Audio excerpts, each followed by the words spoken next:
আমি আছো বৰ্তমান বিহিলনি নামৰ এখন অঞ্চলত। ঘৰ একেবাৰে বানপানী লুটুৱাই নিছে। প্ৰায় 500 মান ঘৰৰ মানে একেবাৰে অৱস্থা বেয়া। তেওঁলোকে একদম থাকিব পৰা নাই অৱস্থাত আছে, তেনেকুৱাকে আছে। কি বুলি কয় এইটো? হিলনি। হিলনি।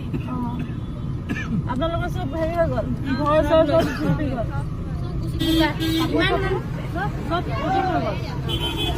এফালে দি আছে মানুহবোৰ আহিছে না আৰু আহিবলৈ ভালকে পাইছে খোৱা বোৱাবোৰ।